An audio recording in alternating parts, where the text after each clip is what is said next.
UFC 282 में यिरी प्रोहाचका यानी कि लाइट हैवीवेट चैंपियन अपने टाइटल का पहला डिफेंस करने वाले थे ग्लोवर टेक्शेरा के खिलाफ। लेकिन UFC 282 का जो मेन इवेंट है वो कैंसिल हो गया है। यानी कल तक तो सारी बातें आ रही थी नॉर्मल कि 11 तारीख को दिसंबर को यिरी प्रोहाचका और ग्लोवर टेक्शेरा का एक जबरदस्त फाइट होगा, जबरदस्त मैच होगा। लेकिन अब आज सुबह सुबह यह खबर आ गई है यिरी प्रोहाचका के कैंप से कि यिरी प्रोहाचका ने अपना लाइट हैवीवेट का जो टाइटल है वो सरेंडर कर दिया है। यानी कि उन्होंने बेल्ट छोड़ दी है, वेकेंट कर दी है। अब इन्होंने ये जो अपना टाइटल है वो वेकेंट क्यों किया, ये रिटर्न कब करेंगे, अब इस टाइटल का क्या होगा, UFC 282 में अब मेन फाइट किसकी होगी, क्या ग्लोवर टेक्शेरा किसी और के साथ बेल्ट के लिए लड़ेंगे या फिर ये बेल्ट मिलेगी किसको, या यिरी प्रोहाचका ये बेल्ट के साथ भी जा सकते थे बाहर, ये बेल्ट छोड़कर क्यों गए हैं, ये सभी बातें मैं आज इस वीडियो में आपसे डिस्कस करूंगा। लेकिन सबसे पहले मेरी एक गुजारिश को जरूर माने, सब्सक्राइब का बटन जरूर दबाएं, क्योंकि 50% देखने वाले सब्सक्राइब का बटन नहीं दबाए हुए, तो प्लीज दबाइएगा। चलिए बात करते हैं। देखिए यिरी प्रोहाचका की अगर मैं बात करूं तो यिरी प्रोहाचका लाइट हैवीवेट चैंपियन बन गए थे ग्लोवर टेक्शेरा को हराने के बाद UFC 275 में, जो 11 जून को सिंगापुर में थी। लेकिन अपना टाइटल जीतने के बाद पहला टाइटल डिफेंस वो ग्लोवर टेक्शेरा के खिलाफ ही करने वाले थे 11 दिसंबर को UFC 282 में। लेकिन यहां पर पता लगता है कि जो यिरी प्रोहाचका है उनका कंधा उतर गया है, यानी कि ट्रेनिंग के दौरान उनको एक बहुत बड़ी इंजरी हो गई है और वो इंजरी हो गई है उनके शोल्डर में। अब ये शोल्डर इंजरी कम से कम 1 साल तक उनको दुखी करेगी, यानी कि यिरी प्रोहाचका अगले 1 साल तक लगभग फाइट नहीं कर सकते। तो ऐसे में उन्होंने सोचा कि मैं इस बेल्ट को अपने पास रख के इस बेल्ट के साथ और लाइट हैवीवेट के डिवीजन के साथ क्या करूंगा, नाइंसाफी करूंगा। इसीलिए उन्होंने UFC 282 से पहले अपनी बेल्ट को छोड़ दिया। अब लाइट हैवीवेट चैंपियन कोई भी नहीं है। तो यहां पर अब सवाल उठता है UFC 282 में जो दूसरे फाइटर हैं ग्लोवर को भी चांस मिला दोबारा चैंपियन बनने का, और वो फाइट करने वाले थे ग्लोवर टेक्शेरा किससे, यिरी प्रोहाचका से। अब यिरी प्रोहाचका के टाइटल छोड़ते ही UFC ने क्या कहा, UFC ने सीधा सिंपल सी बात है ग्लोवर टेक्शेरा को कहा कि आप एक काम कीजिए, आप एनक्लाइव के खिलाफ फाइट कीजिए UFC 282 में।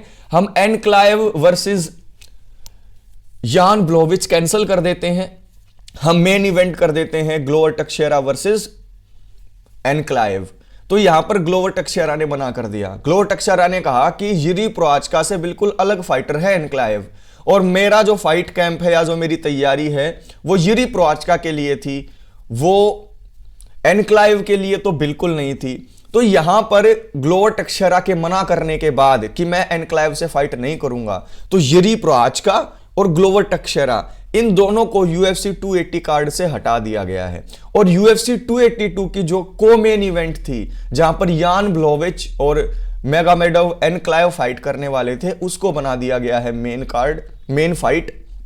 और मेन इवेंट में एनक्लाइव और ब्लोविच में से जो जीतेगा उसको दे दिया जाएगा लाइट हैवीवेट का टाइटल। यानी कि आप एक तरीके से ये कह सकते हैं कि मेन इवेंट में जो चैंपियन थे और जो चैलेंजर थे उनकी फाइट हट गई, और ये जो बेल्ट थी वो यिरी प्रोहाचका ने जैसे ही सरेंडर की वैसे ही पूरा का पूरा डायनामिक बदल गया, पूरा का पूरा सिनेरियो बदल गया। यिरी प्रोहाचका के जाते ही ग्लोवर टेक्शेरा भी अब पिक्चर में से हट गए हैं, क्योंकि उन्होंने मना कर दिया है एनक्लाइव से फाइट करना।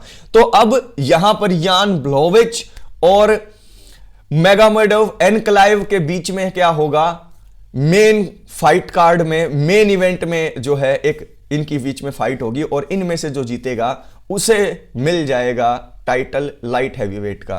तो यहां पर यिरी प्रोहाचका को तो नुकसान हुआ ही, लेकिन साथ ही साथ यहां पर नुकसान हो गया ग्लोवर टेक्शेरा का भी, क्योंकि ग्लोवर टेक्शेरा तो तैयार थे लाइट हैवीवेट की चैंपियनशिप की फाइट के लिए। लेकिन जैसे ही यिरी प्रोहाचका हटे, एनक्लाइव उनको दिया गया, एनक्लाइव उसने मना कर दिया, तो यूएफसी ने कहा थैंक यू वेरी मच, आप भी साइड में अभी बैठिए, हमें ये टाइटल वैकेंट नहीं छोड़ना। यूएफसी 282 में इसका मतलब अब हमें एक नया चैंपियन मिलेगा और दो बंदों में से चैंपियन मिलेगा, या तो चैंपियन बनेंगे यान ब्लोविच या चैंपियन बनेंगे मैगोमेडोव एनक्लाइव।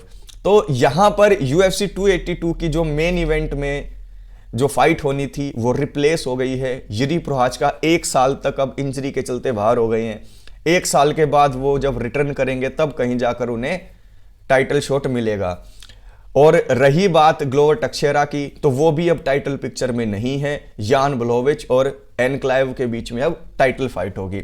आपको क्या लगता है कि इन दोनों फाइटर में से कौन जीतेगा, एनक्लाइव या फिर ब्लोविच? नीचे कमेंट बॉक्स में कमेंट करके मुझे जरूर बताएं। और हां, यूएफसी 282 में ये जो पंगा हो गया है, इसको ध्यान में रखते हुए आपका दिमाग क्या कहता है कि किन दोनों के बीच में फाइट होनी चाहिए थी? ग्लोवर टेक्शेरा ने क्यों मना किया एनक्लाइव के साथ लड़ने के लिए? ये सभी बातें नीचे कमेंट बॉक्स में लिखें और लाइक का बटन जरूर दबा दें, क्योंकि सभी तक ये वीडियो पहुंच जानी चाहिए।